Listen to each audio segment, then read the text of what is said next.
Well, howdy there, Internet people. It's Belle again. So today, we're going to talk about Trump, EU tariffs, and what's next. So, the dust hasn't even settled from the first round of tariffs tossed out, and Trump is already talking about the U.S. allies and trading partners he's going after next.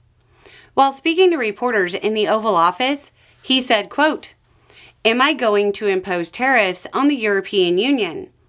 Do you want the truthful answer, or should I give you a political answer? Absolutely, absolutely." A spokesperson for the EU said, quote, "Across-the-board tariff measures raise business costs, harm workers and consumers. Tariffs create unnecessary economic disruption and drive inflation. They are hurtful to all sides." So, to recap, Trump isn't even finished with his first trade war, and he's starting a second.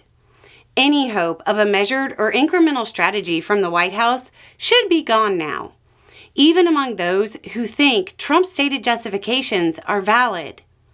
You don't have to be a strategic genius to understand that you don't voluntarily open a second theater when the first is still very much in doubt. I'm personally of the belief that nobody wins trade wars except for billionaires.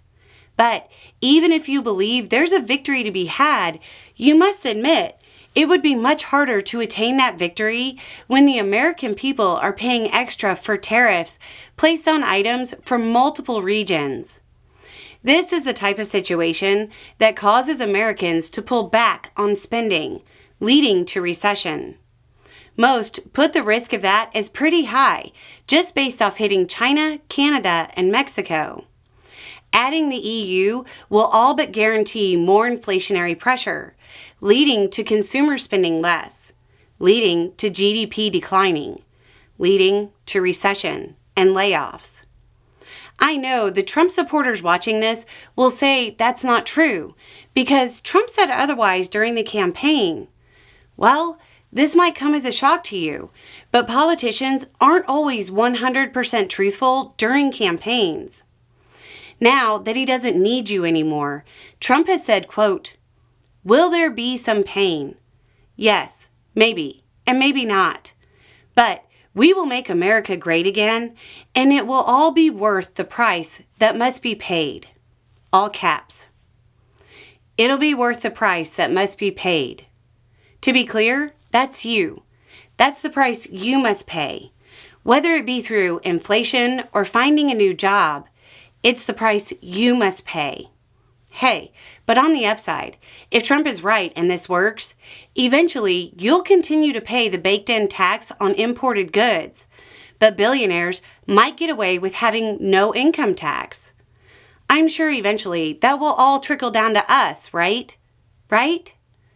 We all know that the rich truly care about the working class, and that it's not like income inequality has been growing, and that this amounts to a great transfer of wealth from the bottom to the top, right?